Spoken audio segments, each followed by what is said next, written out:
Estamos ao vivo, Tércio. Dá uma olhadinha Deixa eu ver aqui. na Twitch se tá tudo ok. A minha pauta tá aqui, mano. Eu vou ter que ficar o tempo todo olhando assim. Bota aí pra dar audiência.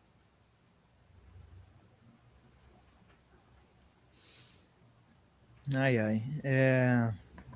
Quer que eu faça o tweet de divulgação?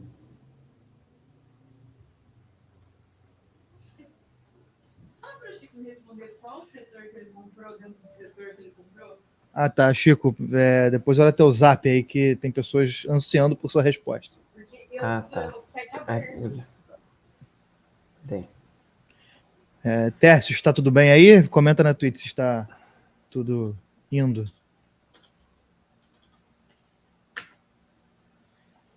Ai.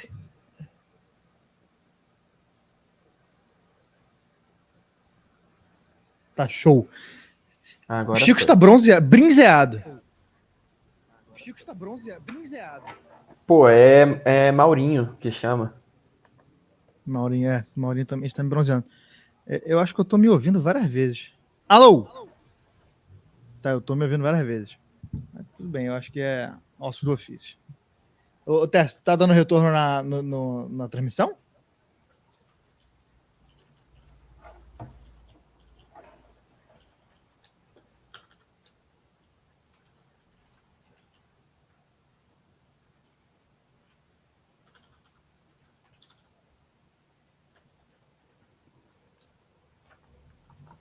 Deu um retorno muito grande no brinzeado. Tá, acho que se eu falar Passou? baixo... Alô?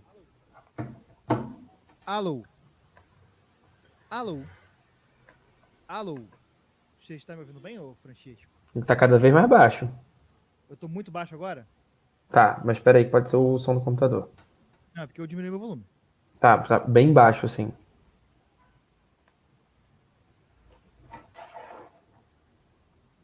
Alô? Tá me ouvindo? Aumenta um pouquinho, vai. Tá me ouvindo? Adiano? Aumenta um pouquinho. Adiano, está me ouvindo? Muito longe. Muito longe? Tá. Alô? Agora melhorou. Alô? Está me ouvindo em alto bom som? Bom som. Não alto, né? Não. Tá. Então, deixa eu fazer mais um teste. Oi? Me ouve agora? Sim. Baixo? Normal. Tá bom, então vai ser isso aí. Só terminar o tweet aqui. O tweet.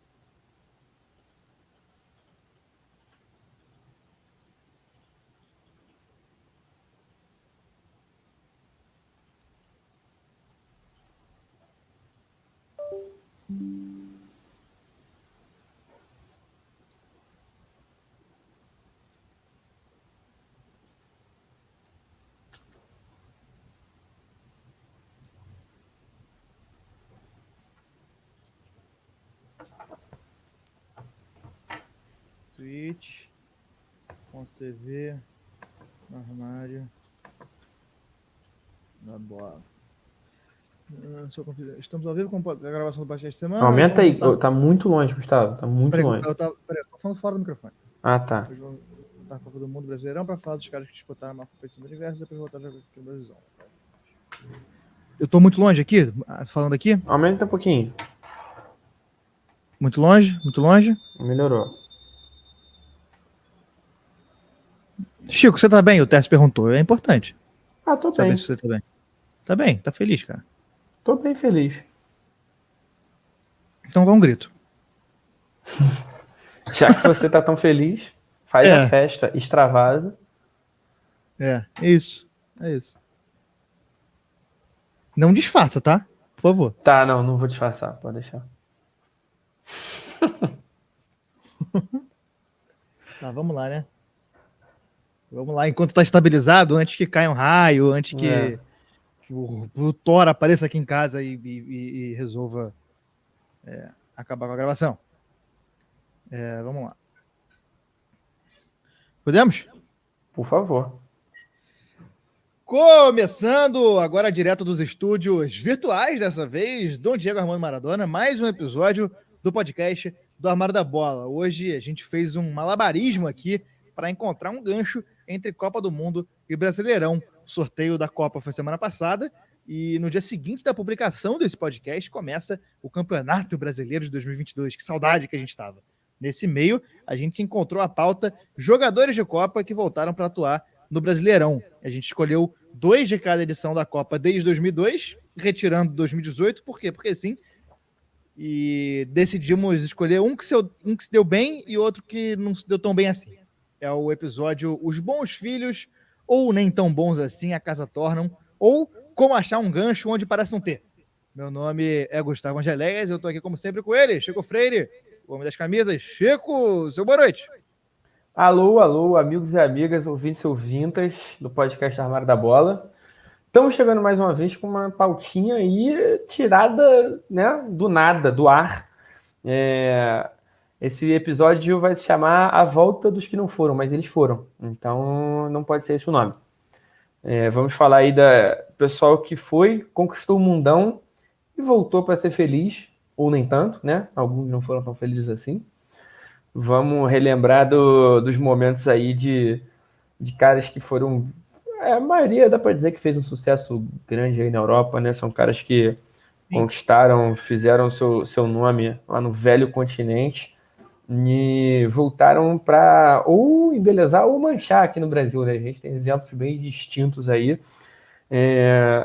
Todas as Copas do século asterisco, né? Porque a gente simplesmente esqueceu que teve Copa em 2018 e a gente não botou na pauta. Mas tá muito recente. Né? Não tem tanto arcabouço assim pra gente, né? Tem que ter um distanciamento histórico. Essa é a nossa desculpa oficial. Não é porque vambora, eu não tô cara, afim de falar do Renato Augusto. Não tem o que falar. Todo mundo tá do Corinthians, né? Tem o que falar. Pois é.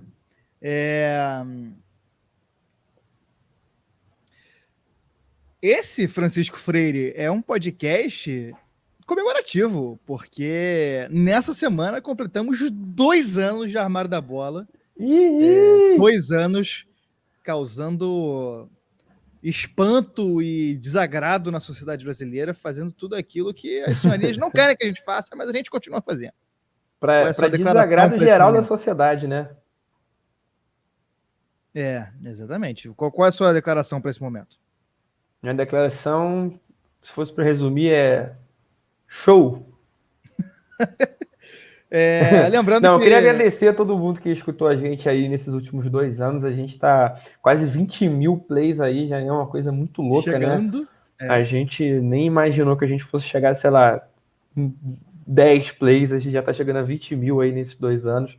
Muito obrigado a todo mundo que participou, que colaborou de alguma forma, que mandou um contato de alguém, ajudou a gente a fazer uma ponte aí.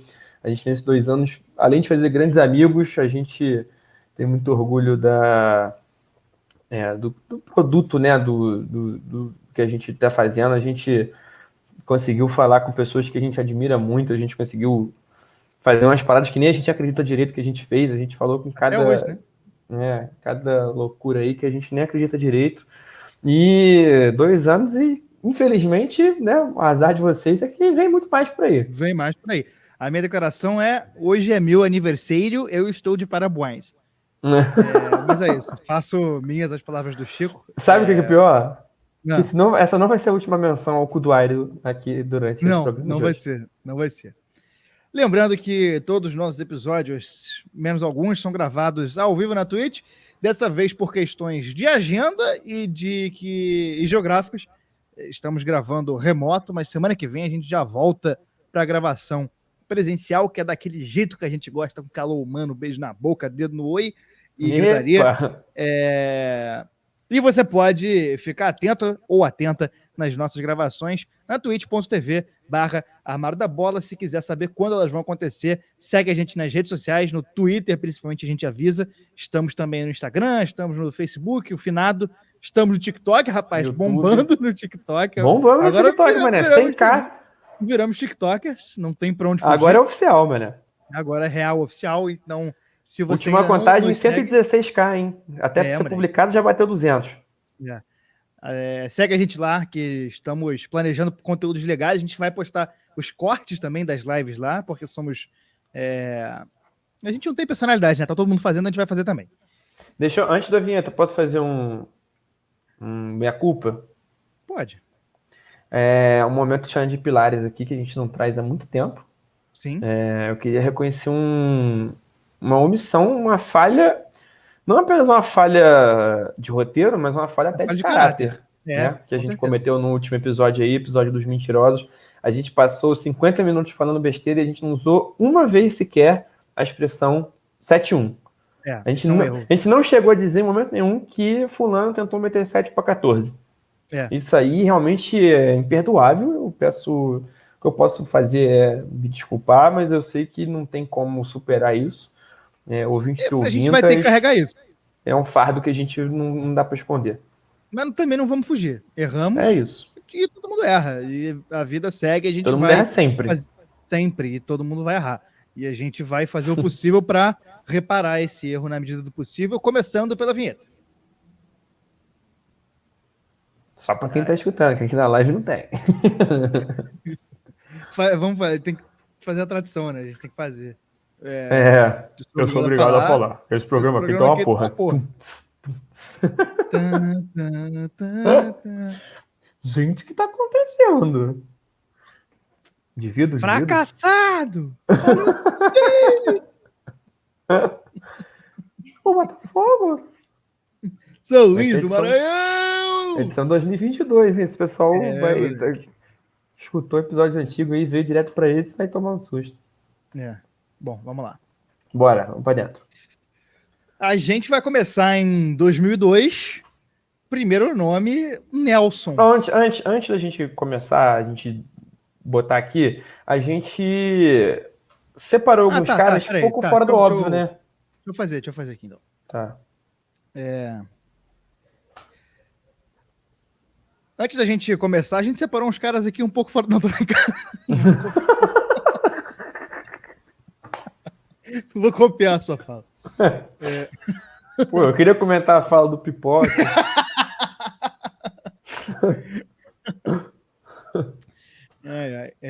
Tá, vamos lá.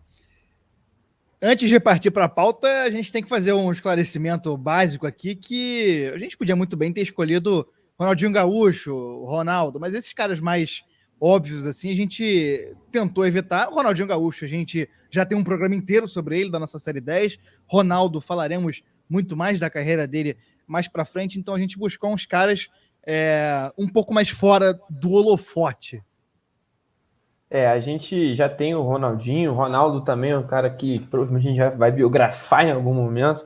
Então a gente falou, vamos pegar uns caras mais... que a gente talvez não faça um episódio específico sobre. Sim. Vamos fazer esse recorte aí, vamos guardar esse momento para outros atletas.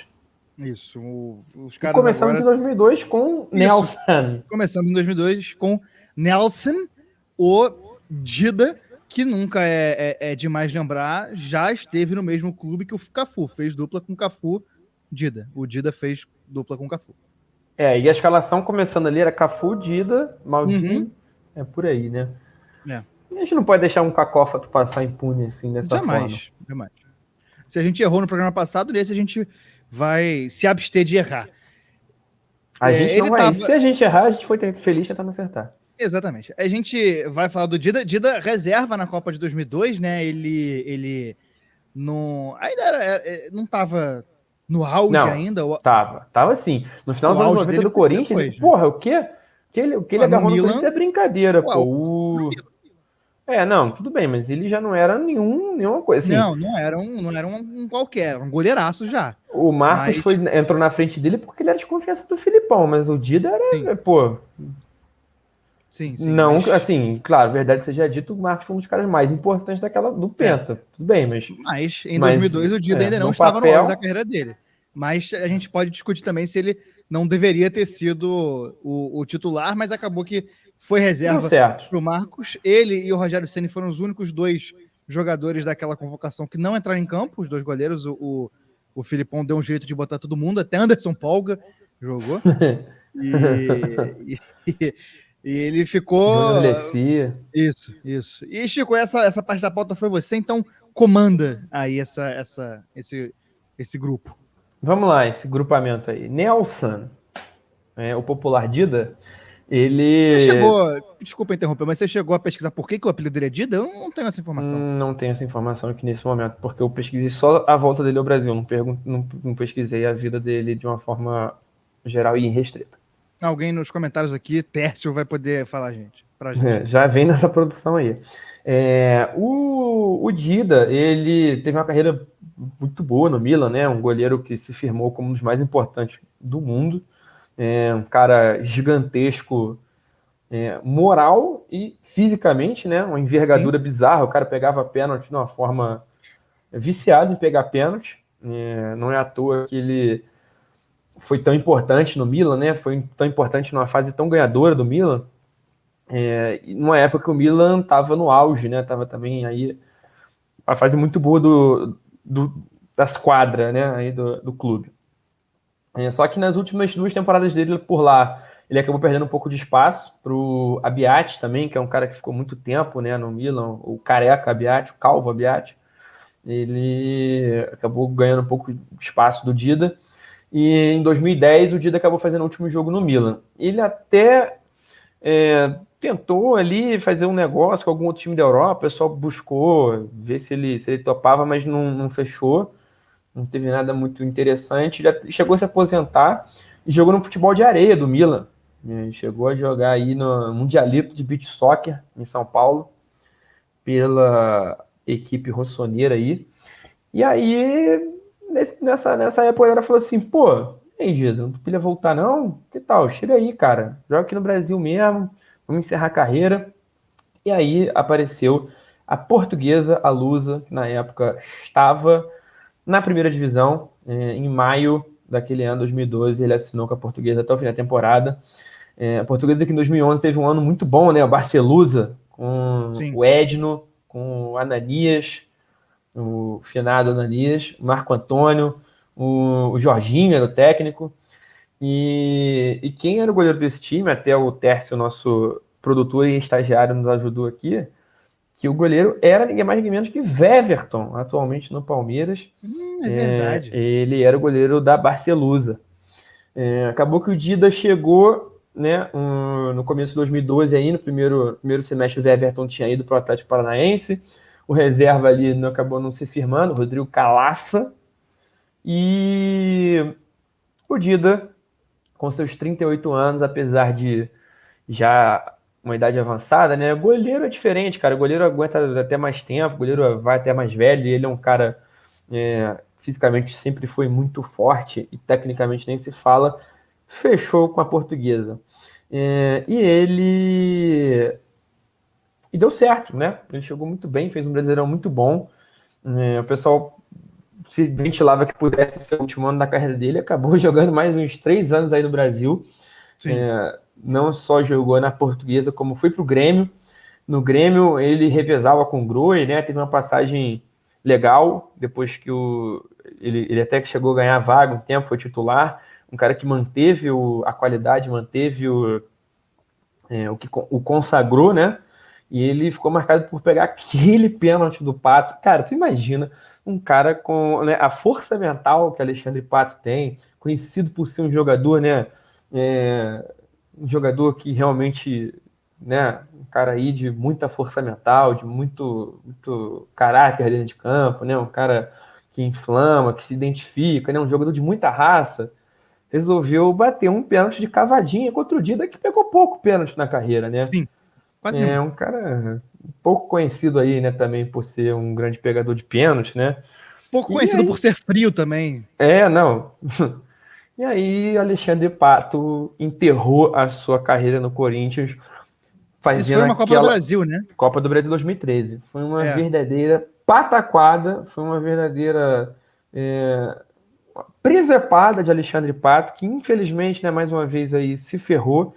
Infelizmente acabou passando por esse papelão na Arena do Grêmio. O Dida pegou com extrema facilidade a cobrança e classificou o Grêmio para eu acho que isso foi nas quartas de final, se eu não me engano. O Dida, pra mim, é o melhor goleiro que a gente já teve, na minha opinião. Eu acho que ele, talvez do futebol moderno pra cá, né? Talvez de 70 pra cá, eu coloco ele como o melhor goleiro que a gente já teve. Acho que azar da Copa que não teve ele como titular numa conquista brasileira de Copa. E é realmente um goleiraço, né? Esse lance do Alexandre Pato foi isso, né? O Pato resolveu dar uma cavadinha, só dar uma fugida do assunto aqui, porque esse tema voltou há pouco tempo à tona, com os cortes, né? O Emerson Sheik e o Douglas Barriga de Cadela falaram desse lance que teve jogador querendo bater no Pato no vestiário e tal, e é isso, né? O Dida é desses caras que acabou dando certo, bastante certo, né? Porque voltou a jogar em alto nível aqui no Brasil e, cara, não tem muito o que falar. Um goleiraço, um dos maiores da nossa história. O homem de gelo, frio, catou pênalti em final de Champions.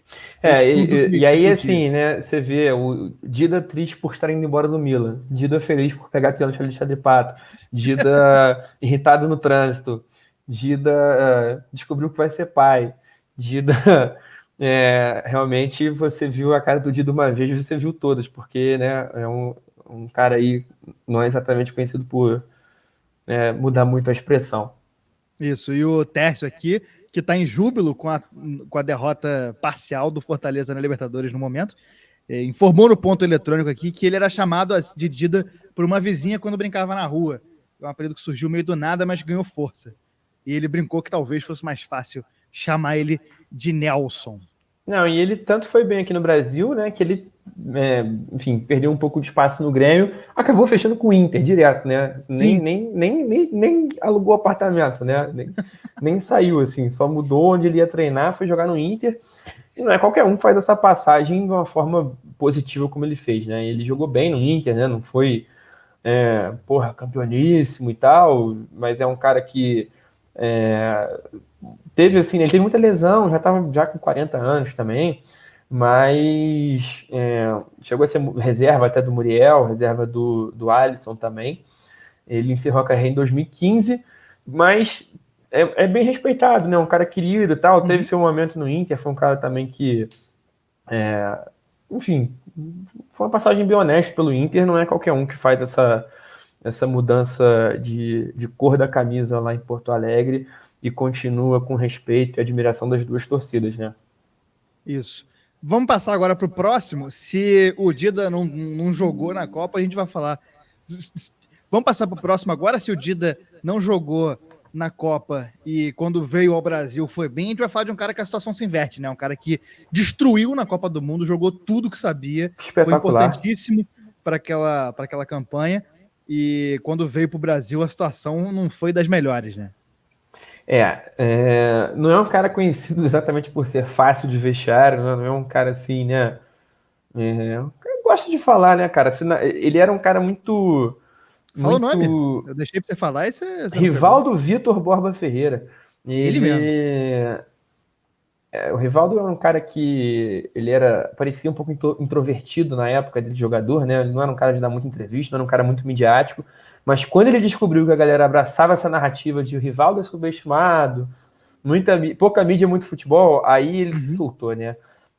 Eu tenho uma opinião sobre o Rivaldo que craque, jogou pra caralho, admiro muito, jogou pra caralho no Barcelona, mereceu ser o melhor do mundo, um dos mais importantes no PEN de 2002, e eu acho que o reconhecimento que ele tem é exatamente o reconhecimento que ele merece. Ele não é tratado como se fosse um pereba, não é esquecido por ninguém, chegou a ganhar a melhor do mundo, não foi tão melhor assim do que a galera considera ele, não. Eu acho ele, porra, sei lá, cara, eu acho ele da medida, assim, não cai muito nesse papo, não, de pouca mídia, muito futebol. Eu acho que a mídia que ele tem é proporcional ao futebol que ele tinha, que não é pouca, não. Eu acho, bem, ele não era o Ronaldinho, não era o Ronaldo Fenômeno, não era. Bom, enfim, minha opinião sobre o Rivaldo é essa. Achei que você ia acrescentar alguma coisa. Concordo em gênero, número e degrau. Ótimo. Pois bem, em 2004, Rivaldo, então, com 32 anos, uma idade boa aí, né? Ele não teve uma passagem muito legal pelo Milan, né? Ele foi muito craque no Barcelona, até ganhou o melhor do mundo em 99, jogou a Copa em 2002 absurdamente, 2003 foi pro Milan e não teve uma passagem muito legal, né? Não se firmou e tal. E acabou que em 2004, com 32 anos, ele veio para o Cruzeiro. Só que, assim, botando em perspectiva, O Cruzeiro 2003, cara, é top 3 times, melhores times que eu vi no Brasileirão na minha vida. Aquele Cruzeiro do Alex, do Aristizábal, do próprio Mota, era o Gomes no gol, Cris e Luizão na zaga, era um time absurdo, Olha o Maldonado, Cris aí. vai voltar. É. É um time absurdo treinado pelo Luxemburgo, o Cruzeiro da Tríplice Coroa, levou Mineirão, o Brasileiro, Copa do Brasil, mas assim, levou passando o carro mais de 100 pontos no Brasileiro. Era um absurdo esse time, era um absurdo, era uma coisa de maluco. Era um colosso do futebol brasileiro. E em 2004, no ano seguinte, contratou o Rivaldo, que 2 anos antes, um ano e meio antes, tinha sido um dos craques da Copa do Mundo. Assim, cara, pô, perspectiva absurda, né? É um time muito fora da curva, contratando um cara. Tudo bem, não foi bem no Milan, mas um cara, um nome de peso. O Luxemburgo, como técnico, foi uma coisa que ajudou muito o Rivaldo a vir para o Brasil. E a perspectiva é que ele fizesse dupla com o Alex, que também estava num momento mágico, né? E até que começou bem, só para não dizer o contrário, né? No final de janeiro, na estreia do estadual, time campeão brasileiro, torcida, né? Porra, naquela vai começar, vamos embora para 2004, vamos ser favorito de tudo nessa porra, vamos ganhar Libertadores. Na estreia contra o Vale Rio Doce, o Cruzeiro conseguiu perder por 1-0 para o time de Itabira. Primeira vez que o Cruzeiro perdia um jogo no estadual desde 2001, tá? Eu tô rindo porque na pauta você não colocou espaço, então eu fiquei, que Mas time é Valério assim, Doce? mas é assim que Assim? escreve. É assim que Tá, escreve. não tinha conhecimento disso. O Vale Rio Doce é um time que era patrocinado Eu fiquei pensando, qual é o Marcos Valério, pô? Valério Doce? Não, mas é assim que escreve mesmo. O time de Itabira ganhou de 1-0 aí na estreia do Rivaldo. E o Rivaldo não foi falta de chance, não, cara. Ele jogou 11 jogos no Cruzeiro, 9 como titular. O Lucha dava muita moral para ele. Insistiu muito nessa passagem dele. Ele só fez 2 gols num jogo da Copa do Brasil, no mesmo jogo. Uma goleada que o Cruzeiro meteu na Copa do Brasil, ele fez 2 gols. E ele só ficou um mês. No final de fevereiro, o Luxemburgo brigou com a diretoria, foi demitido.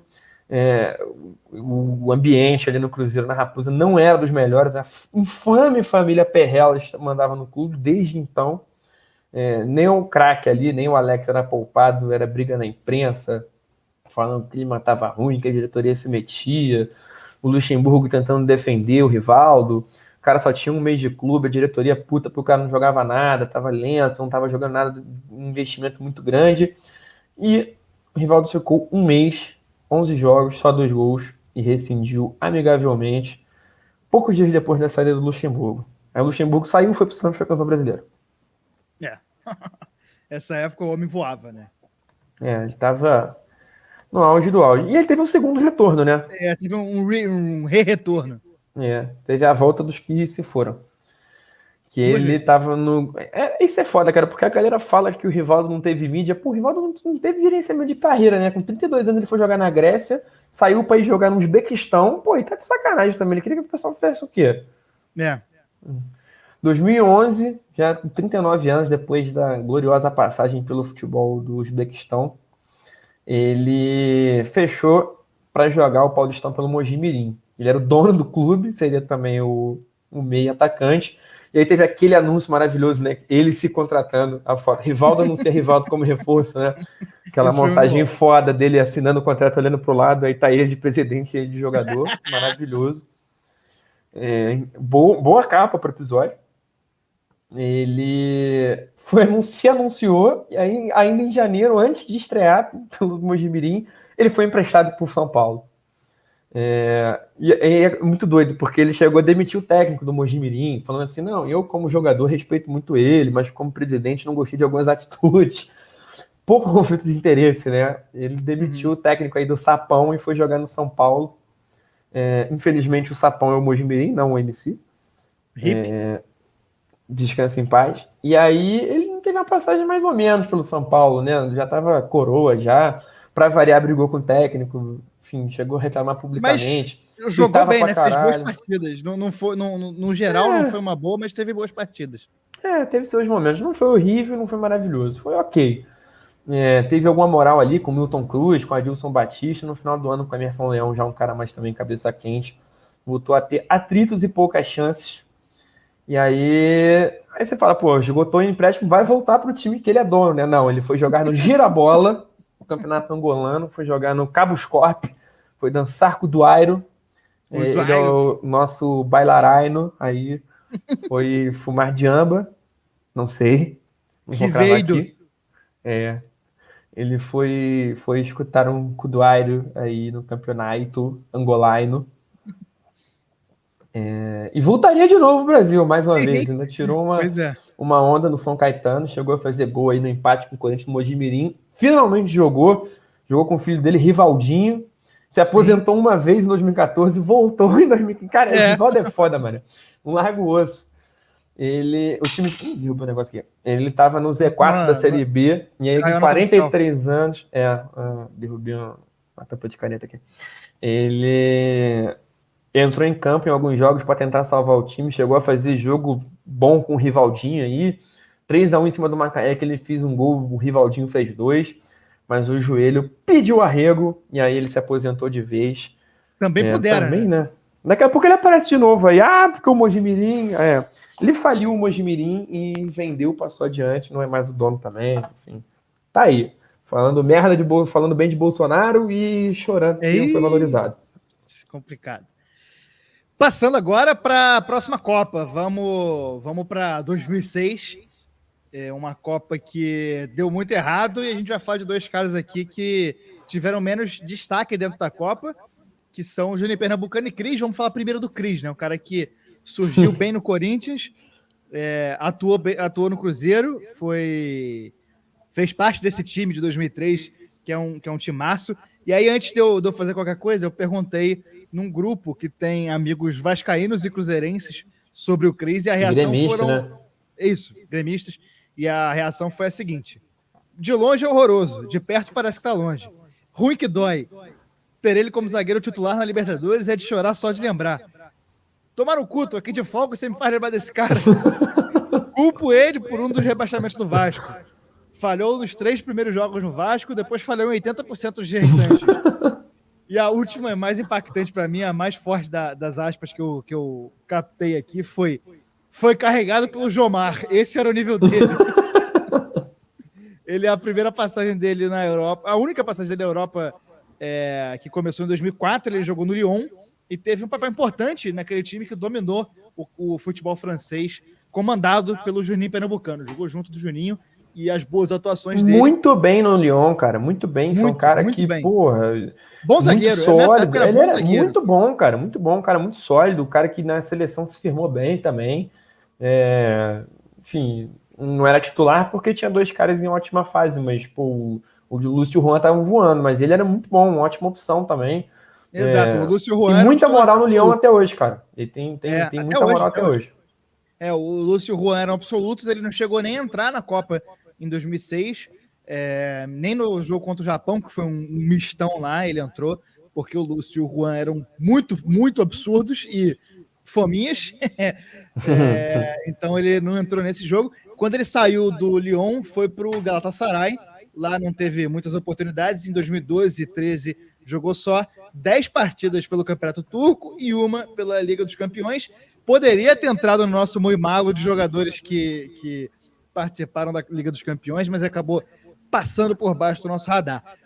E em 2013 ele veio para o Brasil e foi para o Grêmio, quando ele jogou a Libertadores de 2013. Nosso imortal ficou em segundo num grupo com Fluminense, o Huachipato e Caracas. Ele, na fase de grupos, começou como titular, mas foi perdendo espaço no derradeiro jogo, ele não estava nem no banco. E aí Cara, o Cris, nessa época o Grêmio tava numa vibe aí de repatriar maluco já avançado na idade. E aí, assim, deu certo com o Zé Roberto. Eles começaram a contratar o Elano, o Cris, começaram a trazer vários caras que estavam já assim, tipo, que na primeira metade ali da década de 2000 foram bem no Brasil, eles começaram a repatriar meio a moda caralho, assim. Aí, né, bom, o Zé Roberto foi bem, mas vários aí que não foram, né? E o Cris não chegou muito legal, não, né? O Grêmio foi, para alegria do Isleiro, nosso amigo aí que tá no chat da Twitch, o Grêmio foi eliminado pelo Independiente Santa Fé de Christian Borja, Francisco Freire, ele mesmo, no gol fora de casa. Os reservas na zaga dessa partida de fora da volta foram Verley e Bressan. Os titulares, né? Os titulares. E aí, como você falou, o time ainda tinha o Elano, o Zé Roberto, dois nomes que poderiam ter entrado nesse programa, e o Dida, que a gente falou. Depois de um semestre lá no Sul, ele seria emprestado para o Vasco, mas acabou sendo contratado. O início da negociação era para emprestar, depois ele foi comprado, apresentado em 12 de agosto de 2013, com a seguinte aspa no site do Vasco.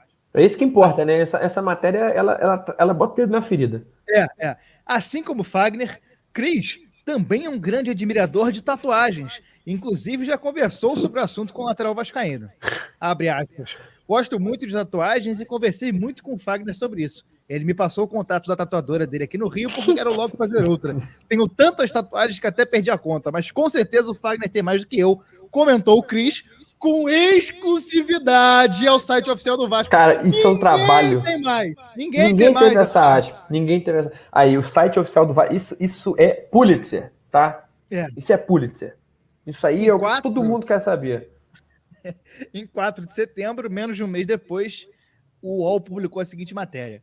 Contratado como solução para os problemas defensivos do Vasco, o Cris não tem conseguido ter sucesso na missão de liderar a zaga do Cruz Maltino. Mesmo contando com a confiança de Dorival Júnior, o jogador acumulou 3 falhas em suas 5 primeiras partidas pelo clube e já sofre com duras críticas da torcida vascaína. Cara, o começo foi ruim... assim, a lógica foi a seguinte, ele chegou no Grêmio, só fez merda, aí falou assim, pô, o cara tá fazendo merda lá no Grêmio, o que a gente vai fazer? Pô, já sei, traz ele pra cá, vai que dá certo. O cara só fazia merda. Aí ele chegou no Vasco, o que aconteceu? Só fez merda. Se o começo foi ruim, o resto não foi diferente. Grande parte da torcida, como a gente falou dos meus amigos ali da Liga 8, grande abraço para a rapaziada do Fantasy, muita gente culpa ele como um dos grandes responsáveis pelo rebaixamento do Vasco em 2013. O gigantudo da colina tomou impressionantes 61 gols no campeonato. Só não foi a pior defesa da competição porque o Náutico, o Lanterna, tomou 79 e o Criciúma, que nem rebaixado foi, tomou 63 gols. E agora, se a gente falou do... desastre. De um desastre que foi a carreira do Cris, a gente vai falar de outro cara que foi o contrário, né? Que é o Juninho Pernambucano. A gente já falou um pouco dele aqui no programa... Perninho Pernambucano, você diria? Perninho Pernambucano, ele mesmo. Aproveitando que a gente já interrompeu, eu vou passar uma informação aqui que vai ter reunião de condomínio no andar logo acima do meu. Então, se rolar uma gritaria, vocês já sabem. Uma gritaria além da nossa, vocês já sabem de onde vem. A última, o bagulho pegou fogo. Fiquei na janela aqui, ó, ouvindo. Comendo pipoca. O Júnior Pernambucano, a gente falou um pouco dele no programa da Libertadores do Vasco, de 98, que a gente gravou com as Rosarinas tem 2 anos já, quase. Revelado pelo Sport, chegou no Vasco com uma promessa ao lado da contratação principal, que tinha sido o atacante Leonardo, e muito novo, se destacou desde o início, campeão da brasileiro, Libertadores, fundamental na campanha da Libertadores, tem um gol monumental contra o River Plate, um golaço absurdo, gigantesco, colossal. Desde então, muito novo, ele já estava marcando o nome na história do Vasco. Francisco Freire caiu. Na realidade dos fatos é essa. Não, tu caiu da live, pô. O Chico clicou sem querer num bagulho aqui. Eu tô ouvindo ele no Discord. Pra galera que tá na live, a gente hoje deu um retornozaço aí, porque a gente tá com todos os problemas técnicos possíveis hoje. Pera aí. Pronto. Voltei. Ele teve na primeira passagem pelo Vasco 295 partidas com 55 gols e 10 títulos, entre eles títulos gigantescos. No final da passagem ficou um tempo sem atuar e saiu meio pela porta dos fundos e foi para o Lyon, onde começaria a ter as primeiras convocações. A concorrência na posição dele na época era pesadíssima. Ele vai para o Lyon em 2001, então assim, era uma posição muito concorrida, esse homem de meio campo ali, meio volante, meio meia, que ele podia atuar nas duas. E no Lyon, ele, como a gente falou, se tornou ídolo máximo, né? Ele era o principal jogador desse time que conquistou todos os campeonatos franceses possíveis, conquistou uma porrada de coisa, foi bem na Champions League, né? Poderia ter ido melhor, pelo time merecia ter ido melhor, mas acabou caindo também numa época de muito equilíbrio, muito mais equilíbrio do que hoje, inclusive, na Champions League. E isso acabou rendendo para ele a convocação para a Copa de 2006, quando ele estava numa forma física e técnica absurda. Era com certeza um dos melhores brasileiros, um dos caras que tinha melhor momento no futebol europeu à época dos brasileiros. Só que aquela seleção, a gente já sabe a história dela, né? Que o quadrado mágico teve preferência e os caras que estavam voando na época acabaram não recebendo muito espaço. Não, e ele fez uma história muito linda na França, né? Um dos maiores nomes aí da história do campeonato francês, do Lyon, então nem se fala. O Lyon era um clube de bairro quase, cara. Era um clube, tipo... A cidade de Lyon é pequena, o Lyon não tinha nada, e do nada ganhou 6 títulos seguidos, com o Juninho sempre presente. Começou a revelar jogadores muito bons, né? Nessa época ele atuou com Benzema, jogou com Maludá.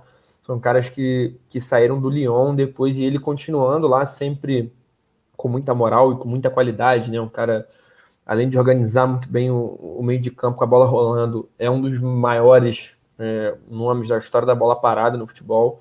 Sim. Né? Um absurdo, não, nenhum exagero aqui que a gente está falando. Muito merecido que ele estivesse na Copa do Mundo 2006, apesar de ser reserva. Realmente era difícil encaixar ele ali, talvez, enfim, sei lá, é complicado dizer agora também, que é muito fácil dizer que o Ronaldinho não era para ter jogado, porque, enfim, né, a gente, engenheiro de obra pronta é muito fácil, mas ninguém ia tirar o Ronaldinho. Mas, enfim, merecidamente estava na Copa, teve a sua moral, jogou, principalmente na segunda metade ali, né, no mata-mata, o Juninho teve seus momentos, e acabou saindo de lá, né? Acabou ficando mais um tempo, ganhou um troco no mundo árabe, e, pô, não tinha como ser diferente, né? Isso aí é aquela história bonita, aquela história clássica do time repatriando um grande ídolo. O Juninho, quando ele veio pro Vasco, né? Ele aceitou ganhar um salário mínimo. Ele voltou pro Vasco, muito por amor, né, cara? Um cara que ganhou a grana dele lá na Arábia e voltou para cá para ser feliz mesmo, né? Ele não voltou por grana. Em 2009 ele foi pro Al Garrafa do Catar. Eu sei que é Al Garrafa, mas eu gosto de chamar de Al Garrafa. Ficou por lá por 2 anos, fez um baita de um cascalho. E aí em 2011 não renovou o contrato e aos 36 anos acertou retornar ao Vasco, 10 anos depois de deixar o clube. Né? Chegou no meio do ano, depois da conquista da Copa do Brasil e para a disputa do Brasileirão, recebeu a camisa 8, faixa de capitão, e estreou na derrota de virada por 2-1 para o Corinthians no Pacaembu, já fazendo gol. Fez um gol de falta no começo da partida. Podia ser diferente, né? Depois o Vascão tomou 2. Foi peça importante daquele time na disputa do campeonato, melhor campanha do Vasco na era dos pontos corridos. E em 2012, o Vasco ficou em segundo lugar. Em 2012, muita expectativa, mas o clube acabou não chegando onde podia, né? Não conquistou o estadual e na Libertadores foi eliminado pelo próprio Corinthians, contra quem ele estreou. E naquela história que a gente sabe bem, né? Diego Souza, Cássio, Paulinho, essa história toda. No Brasileirão, o time começou bem no primeiro turno, mas foi desmanchado na segunda metade. Acabou ficando fora da Libertadores 2013. E em dezembro, o Juninho... E ele não voltou sozinho pro Vasco, né? Ele voltou com o Felipe. Sim. Que também é um cara que fez uma história muito grande no final dos anos 90 ali, aquela grande geração do Vasco. O Felipe também voltou, né? Sim. Uma nostalgia aí para torcida vascaína. Nesse dezembro de 2012, o Vasco, pasmem, vivia um momento político conturbado e enfrentava problemas financeiros. Única vez que isso aconteceu na história. E o Juninho acabou saindo. Ele falou que tinha um ambiente sujo que estava ajudando ele a sair. Do Vasco, nessa segunda passagem, teve 76 partidas e 19 gols. Ele foi pro New York Red Bulls, que de importante vale a pena falar, que ele fez o primeiro gol dele com assistência do Thierry Henry, mas acabou ficando duplinha, só... Tá? Que dupla. Nossa, moleque, muito mas absurdo. Ficou só 6 meses lá, alegando que tinha má relação com o treinador Mike Petke. voltou para o Vasco, anunciado em 11 de julho de 2013, reestreou 10 dias depois disso contra o Fluminense, com um gol e uma assistência. Na partida seguinte fez mais um gol contra o Criciúma, mas seriam os únicos 2 gols dele na temporada, ainda daria mais 7 assistências. A última partida profissional dele foi na 33ª rodada do Campeonato Brasileiro. Aos 7 minutos de jogo, ele cobrou uma falta, já caiu com muitas dores na coxa direita, e aí sem poder atuar. Viu a o Vasco idade cobrou, né? E aí do banco e do departamento médico, viu o Vasco ser rebaixado pela segunda vez na história, com o Cris, que ele jogou no Lyon em campo. Nessa passagem foram 22 partidas pelo Vasco. Ele pretendia se aposentar depois da final do Campeonato Carioca 2014, mas isso acabou acontecendo antes do previsto. Dia 29 de janeiro, depois de uma goleada do Vasco sobre o Audax por 4-0, o Roberto Dinamite, que era presidente à época, confirmou a aposentadoria do Reizinho da Colina. Naquela semana, ele faria uma coletiva de imprensa de despedida em São Januário, que eu estava. Meu primeiro dia de trabalho no Grupo Lance, e aí me mandaram lá para acompanhar a coletiva. Então, lá eu estava para ver a despedida do Reizinho. Um jogadoraço, teve uma passagem interessante na volta, mesmo muito mais velho, né? Não estava numa forma física daquelas, mas ainda ajudou bastante o Vasco. Uma qualidade absurda. Triste para o Vasco que não conquistou nada, feliz para a gente que o Vasco não conquistou nada. E aí, 2 pontos, né? Ele chegou a pegar aí um momento muito bom, né? Ele chegou, apesar de não ter sido campeão da Copa do Brasil, pegou um time, talvez o melhor time do Vasco nesse século. Melhor time do Vasco desde que ele jogou lá em 98. Exatamente. E pegou uma decadência do Vasco, apesar de ele individualmente... a decadência dele individualmente ter sido mais física, né? Não é uma coisa por... não é que ele parou de jogar bola, que o corpo dele não estava mais aguentando. Ele pegou uma fase de decadência muito forte do clube, né? E é curioso que em 2008, quando o Vasco foi rebaixado pela primeira vez, estava com o Pedrinho no time, que é outro cara importantíssimo da época da Libertadores. Em 2013 foi com o Juninho, né? Os ídolos aí participando dos momentos mais tristes da história do clube. A gestão Dinamite foi desastrosa. Qual gestão do Vasco que não foi recentemente, né? Também tem isso. 2010. Vamos lá. Duplinha, hein? Duplinha de zaga. Que zaga, hein? Pô, baita de uma zaga que foi titular em 2006 e 2010 e teve momentos bem diferentes, né? Junto pro Brasil. O Lúcio também foi titular em 2002, Não falamos os nomes. Lúcio e Juan. Lucimar e Juan. O Lúcio que não é Lúcio, né? Lúcio é Lucimar. E não é a Lucimar Paris. É verdade, não é. Eles tiveram realmente passagens bem diferentes quando voltaram para o Brasil. Comanda aí, Chico. Você que manda essa parte. O Lúcio também, como você fez a apuração aí do Cris, a apuração que eu tive do Lúcio, conversando com gente que torce pro Palmeiras, foi resumido em uma palavra: fiasco. O Lúcio, ele teve uma carreira muito legal na Europa, né, cara? Ele, chegou a ser um dos melhores zagueiros do mundo aí, jogou muito bem no Bayer Leverkusen. Ele até jogou com o Juan no Bayer Leverkusen, né? Jogou no Bayern de Munique, também jogou na Internazionale.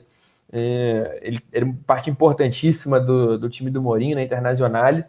Só que em 2012 ele foi para a Juventus, foi liberado de graça. Ele até que pediu para a diretoria para ser liberado, mas a diretoria não fez muito esforço. E muita gente falou assim, não é possível que vocês vão liberar o Lúcio assim fácil, não é possível. E aí ficou muito claro por que liberaram ele de graça, né? Ele teve uma passagem muito ruim pela Juventus, muito ruim. Todo mundo achou que a Juventus ia se dar bem. Ele só ficou 5 meses lá, só jogou 4 jogos. Muito mal, assim, muito afobado. O Lúcio, ele era um jogador, ele compensava muito ali atrás, mas ele era maluquinho da cabeça, que ele adorava pegar a bola e tentar sair driblando, mesmo sendo grosso, né? Ele não era um cara do drible, assim, ele era meio durão, mas ele ia na doideira ali, e até muitas vezes ele conseguiu. Lúcio engatinhou para que o Davi Luiz pudesse correr, né?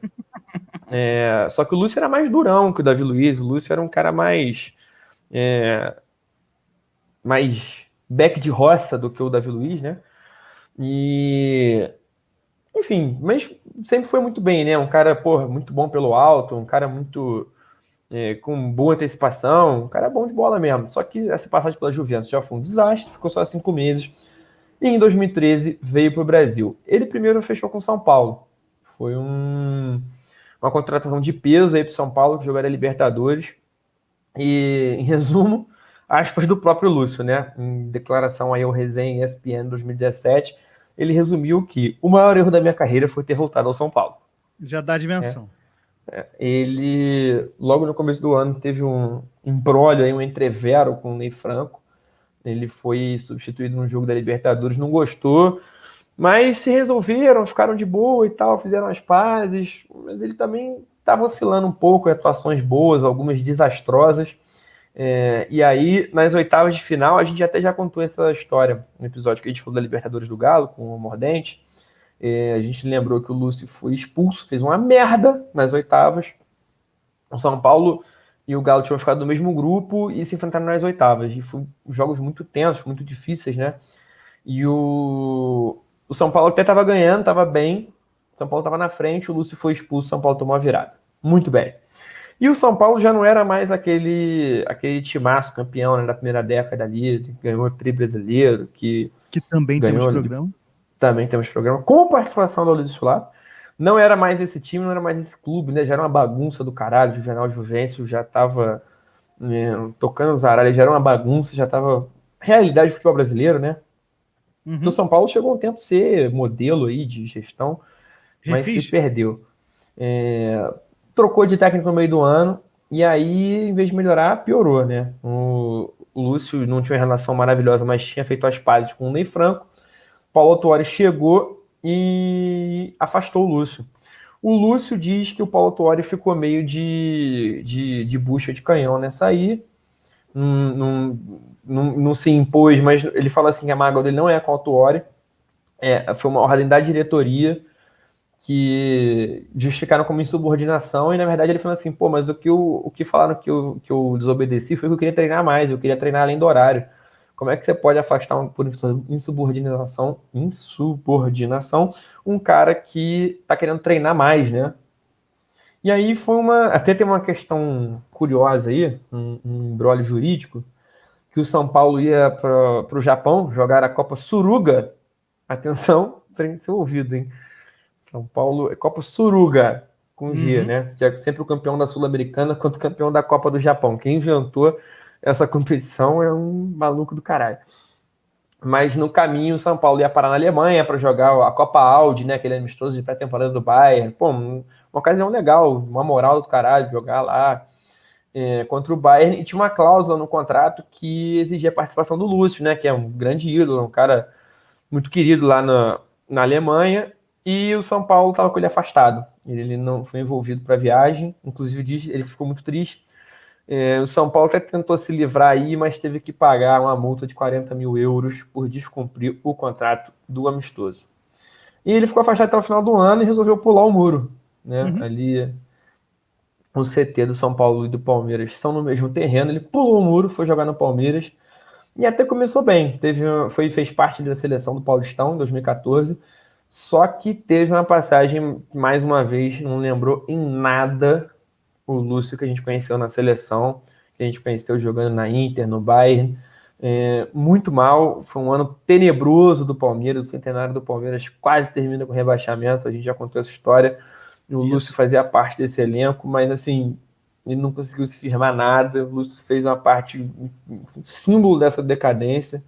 Chegou a ser afastado de novo também, não conseguiu nada. Acabou, ficou um ano só, rescindiu em janeiro de 2015.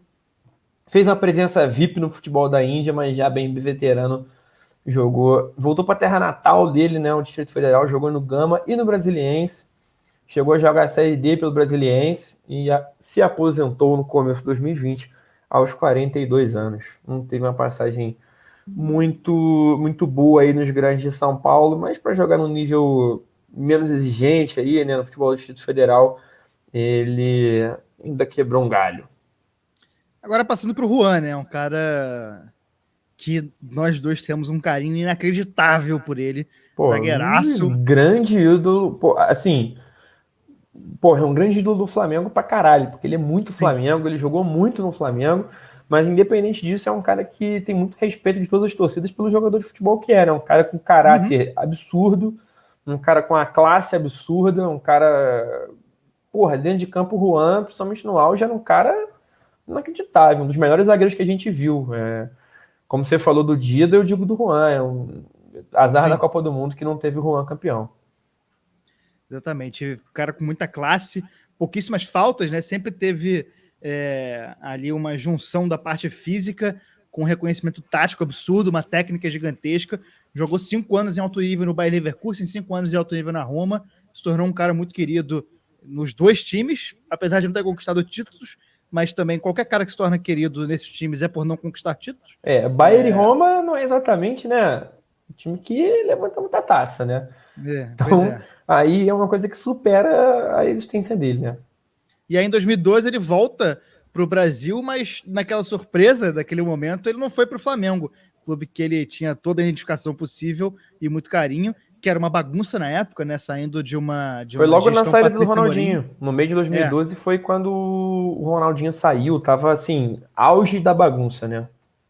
auge da bagunça, Patrícia Amorim, aquela situação toda, e ele foi para o Internacional de Porto Alegre e voltou fazendo gol na estreia contra a Portuguesa no Canindé.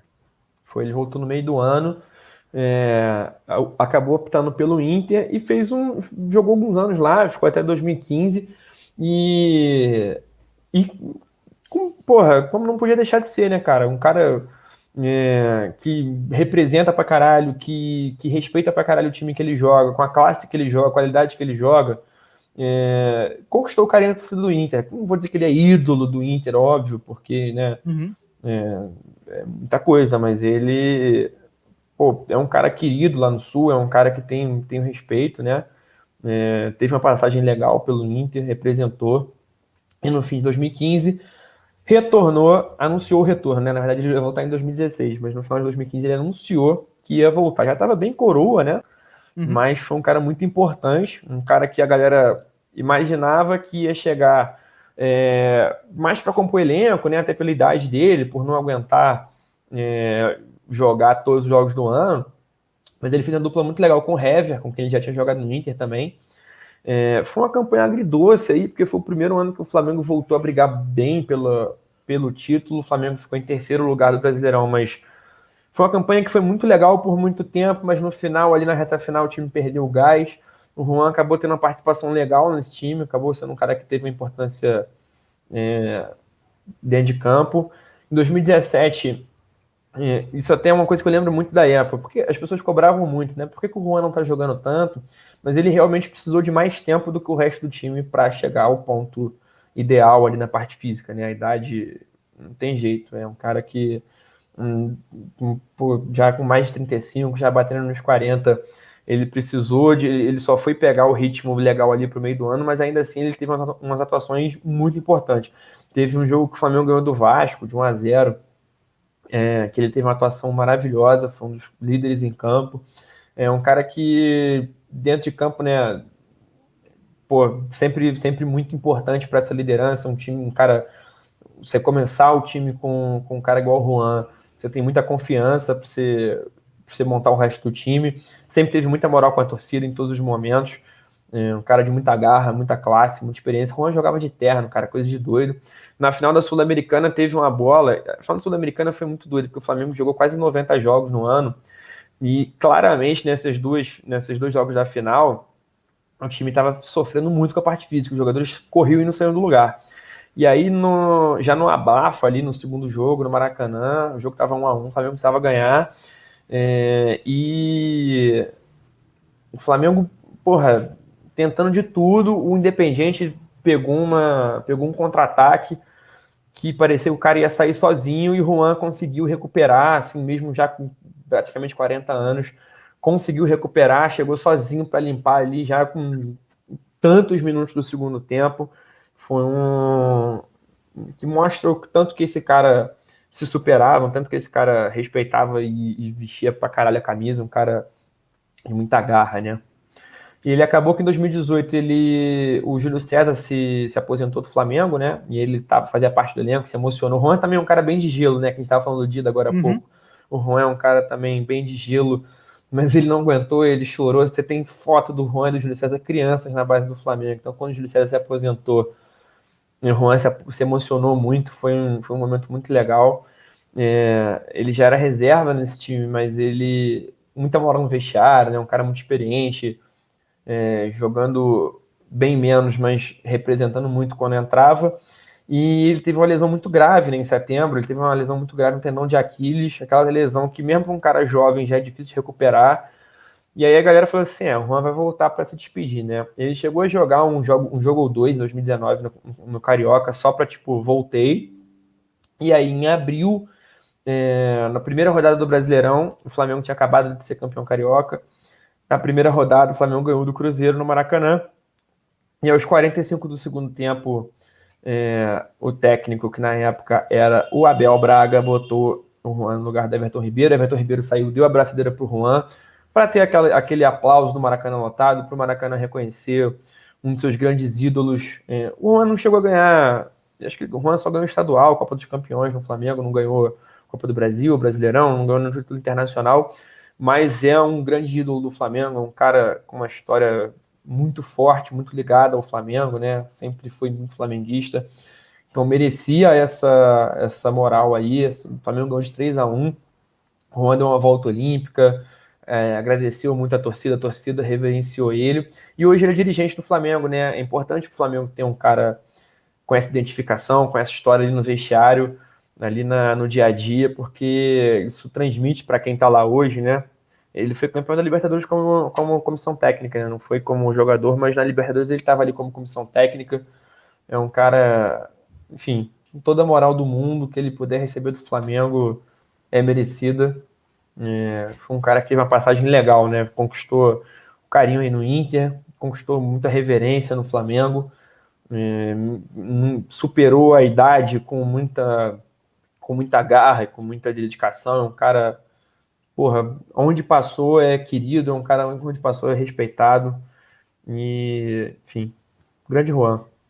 O Juan tem dois momentos muito marcantes para mim. O primeiro é quando ele estava no Inter, e aí num jogo, que eu não vou lembrar qual que é, contra o Flamengo, acho que foi um jogo aleatório de Campeonato Brasileiro, ele faz um gol, e aí na comemoração, ele, em vez de não comemorar, ele bate no lado esquerdo do peito, levanta a mão assim, emocionado em direção a um ponto da torcida. Na hora, o pessoal da transmissão até falou, tá saudando a torcida do Inter, não sei o quê, mas depois ele mesmo confirmou que estava saudando a torcida do Flamengo presente no estádio. Um cara muito Flamengo, muito identificado com o Flamengo, e ele é responsável, outro momento, é que o desarme mais absurdo que eu já vi um zagueiro fazer foi num jogo das estrelas. Ele, cara, eu não vou lembrar com quem ele estava jogando contra, mas um cara, o X, pegou a bola pela ponta direita, entrando na área, o Juan deu um carrinho que ele deslizou uns 5 metros, e aí, sem encostar no cara que tava com a bola, ele só levanta a perna um pouquinho, com o calcanhar puxa, levanta e sai jogando. É O Juan, ele tinha essa absurdo. coisa, ele tinha um tempo de bola muito absurdo, né? Então ele se antecipava muito bem, e o desarme, ele sabia exatamente o milímetro que ele podia chegar, a intensidade que ele podia chegar, para não fazer a falta e sair com a bola inteiro, né? Eu acho minha história legal com o Juan, quando ele assinou de novo com o Flamengo, em 2015, no comecinho de 2016, a primeira entrevista que ele deu, que foi para a Flá TV, eu que o entrevistei, o Monclar estava filmando, nosso grande amigo foi a câmera, a gente tem uma foto bem legal desse dia, eu e o Monclar assim, de costas, o Juan de frente pra gente, e na hora da foto o Juan tá esboçando uma sorrisa. Esse é o momento mais raro aí, né? Mais do que qualquer resposta que a gente tenha tirado dele, a sorrisa de Juan, a esboçada de Juan é o grande furo de reportagem nesse momento. Quer ignorar 14? Estamos em tempo ainda, hein? Já tá com um tempinho o programa. Por mim, a gente... Tu que sabe, cara, já estamos aqui, vamos encerrar, pô. Tá bom, mas vamos correr então. Tá bom. Você prefere fazer 100? Não, vamos fazer qualquer coisa eu tiro na edição. Se ficar muito grande, eu tiro na edição. Agora, passando para 2014, a gente vai falar primeiro do Hulk, né? Um cara que é, de uma certa forma, agridoce falar do Hulk, porque é um jogador que eu sempre detestei, mas que na volta ao Brasil a gente tem que elogiar, porque realmente chegou num nível acho que mais físico até, do que técnico, mas aliou as duas coisas, né? Fisicamente muito acima do nível brasileiro, mesmo aos 30 e tantos anos. É um cara que foi muito importante numa campanha histórica do Atlético Mineiro. É desses caras que a gente vê muito nos nossos tempos, né? Um cara que atuou muito pouco no Brasil, saiu, foi jogar lá fora e fez carreira lá fora. Ele foi revelado pelo Vitória, jogou lá entre 2004 e 2005, quando foi para o Japão. Lá na Terra do Sol Nascente, jogou no Kawasaki Frontale, no Consadole Sapporo e no Tóquio Verde. Em 2008 foi para o Porto, onde ficaria por 4 anos e teve boas atuações. É muito foda, né? Ele é querido pela torcida, ajudou o time a ser campeão português, sendo artilheiro, e foi campeão da Europa League em 2010-11. No Porto, teria as primeiras convocações para a seleção brasileira para amistosos contra Inglaterra e Omã. Não, e no Porto, era um time muito bom do Porto, que revelou muita gente para a Europa, né? O Porto, assim como o Benfica, mas desde sempre são times que pescam muito bem na América do Sul para vender depois dentro da Europa, né? Que desenvolvem muito bem jogadores. O Hulk, apesar de estar no Japão, é um jogador sul-americano. E nessa época eu jogava também, fazia um trio de ataque fudido com o Hulk, com o James Rodrigues e com o Falcão Garcia. Uhum. Era um time muito bom do Porto, esse da Europa League, né? Qual era o trio de ataque, cara? Que ficou confuso. Hulk, Falcão Garcia e James Rodrigues. Isso, beleza. E aí, em 2012, ele acertou com o Zenit de São Petersburgo uma transferência de 60 milhões de euros. Foi comprado junto do belga Axel Witsel, que é tanto belga como ex-governador do estado do Rio de Janeiro, e o zagueiro português Bruno Alves. Foi medalha Só de uma prata. dessas afirmações é verdadeira, né? Foi medalha de prata nos Jogos de Londres e convocado para as Copas das Confederações. Foi titular naquela conquista no Maracanã. Ele, no Zenit, teve uns certos quiprocós com o técnico e companheiros de times, mas acabou se acertando. O destaque rendeu convocações para a seleção, inclusive para a Copa de 2014, quando teve atuações revoltantes de ruim. Foi muito mal naquela Tenebroso. Copa. Ficou caracterizado pelo chute forte para fora. E assim, na seleção ele foi um cara muito, muito ruim, assim, nunca foi muito bom. Foi titular no 7-1 e não fez sequer um gol na competição. Ficou em branco Perdeu na pênalti Copa contra de o 2014. Chile. Perdeu pênalti. Nem de pênalti ele fez. Mesmo assim, foi convocado novamente em 2016 e 2021. Em 2016 foi transferido para o Xangai da China, uma outra transferência milionária, sendo recorde no futebol asiático, que foi superado só meses depois pelo Oscar, outro cara do 7-1, meses depois, também pelo mesmo time. Ficou lá até 2021, ganhou tubos de dinheiro e aí acertou. Ganhou muita grana. Até aviãozinho particular, que anda ele e a sobrinha da ex-mulher, mas aí é outra história. E no começo de 2021, acertou com o Atlético Mineiro por 2 temporadas, encaixou como uma luva num time que era bom no ano anterior, né? O time do São Paulo era razoável, e aí em 2021 chegam outros jogadores, como o Hulk, e formam um timaço que varreu o Brasil, chegou na semifinal da Libertadores, perdeu para o Palmeiras com um pênalti perdido do Hulk na primeira partida, que poderia ser decisivo, e um 0-0 e 1-1, e um time com muito investimento acabou levando o Brasileirão depois de 50 anos, uma fila gigantesca do Galo, e ganhou a Copa do Brasil do mesmo ano. Não, e assim, eu acho, cara, que essa mudança dele do Porto pro Zenit, na época foi muito impressionante, porque ele tava estourando, né? Ele tava pegando uma moral ali, tava estourando pra Europa. Você vê que o Falcão foi o James foi pro Real Madrid, o Falcão foi pro Mônaco, foi jogar no Mônaco numa época que tava, né, bem forte, e o cara foi se esconder na Rússia. Assim, não acho, claro, obviamente. O Falcão jogou no Atlético de Madrid antes, né? Jogou muito bem lá antes. Verdade. Foi campeão da Liga Europa de novo. Então, os caras foram para times com mais moral.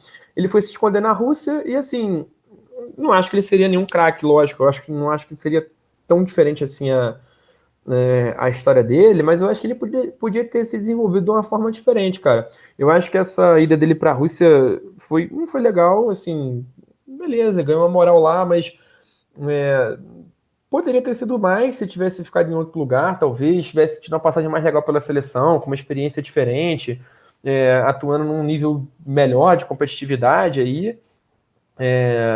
Enfim, mas ele chegou no Brasil agora, né, em 2021. Ele sempre foi um jogador muito físico, né? E ele manteve isso, né? Um físico privilegiado, uma bunda avantajadíssima, né? Uhum. Talvez a grande rivalidade aí do futebol brasileiro hoje seja entre o atleta Hulk e o atleta Gabriel Gol para ver quem tem a maior bunda, né? É Para ver verdade. quem tem mais ml de silicone na bunda, maior circunferência de quadril aí, né? E ele sabe usar isso muito bem, né, cara? Ele protege Vai a usar a bola muito bunda. bem, sabe usar a bunda.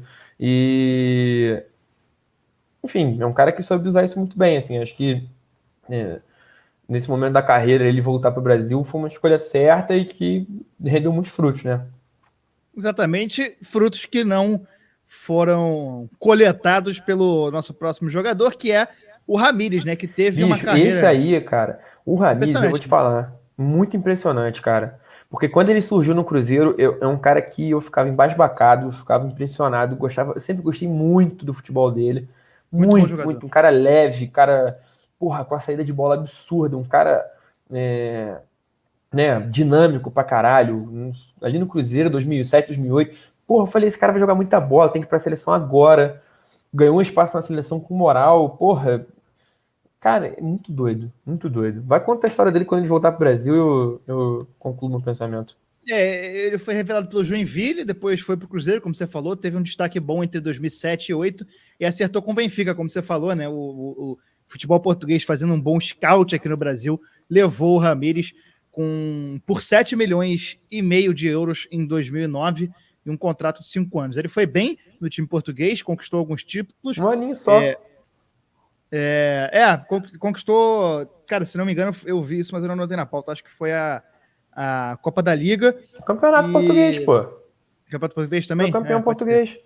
E foi contratado pelo Chelsea na temporada seguinte. Recebeu a camisa 7, que estava sem dono desde a saída do Shevchenko, e em pouco tempo se tornou titular absoluto do clube londrino. E lá fez o gol mais importante Golaço, da moleque. carreira, um Golaço. golaço, na semifinal da Champions League contra o Barcelona no Camp Nou. Aquele timaço do Barcelona perdeu para esse time do Chelsea. O time seria um campeão improvável contra um Bayern de Munique muito mais forte também naquele ano. E o Ramires, infelizmente, para ele não atuou na final porque estava suspenso com o terceiro cartão amarelo, mas foi eleito pelos companheiros de time o melhor jogador do Chelsea na temporada. Um gol muito marcante aí de cobertura. O Vitor Valdez ficou sem pai nem mãe, um golaço do Isso Ramires. que ele era volante, né, cara? Ele, pô, É, não era o lance dele.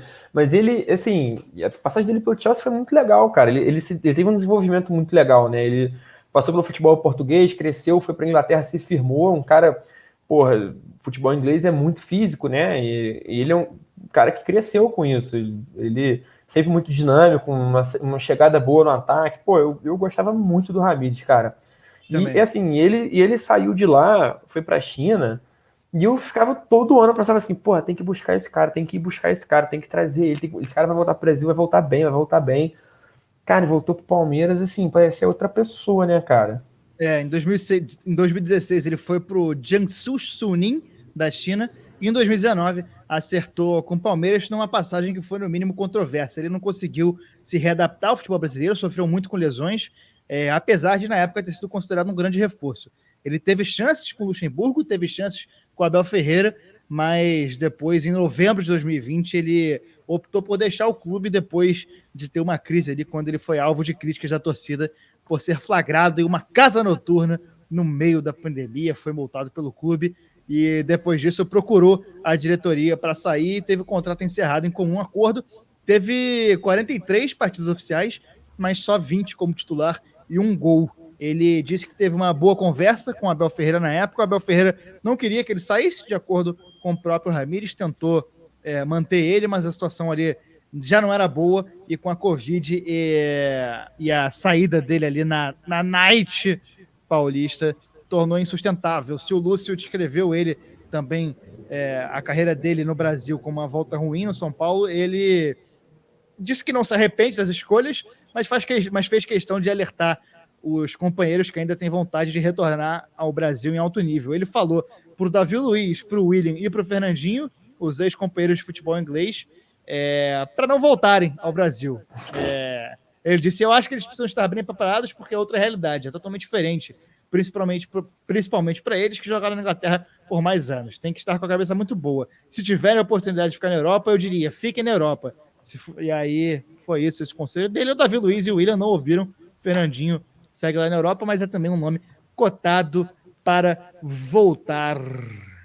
Foi muito impressionante essa volta dele, porque ele não era nem sombra do jogador que foi, né, cara? Muito impressionante, cara. Eu achei que o Palmeiras tinha ganhado na loteria quando acertou com ele. E ele foi muito mal, infelizmente, porque é um cara que eu gosto muito, cara. Sempre gostei muito do futebol dele, muito mesmo.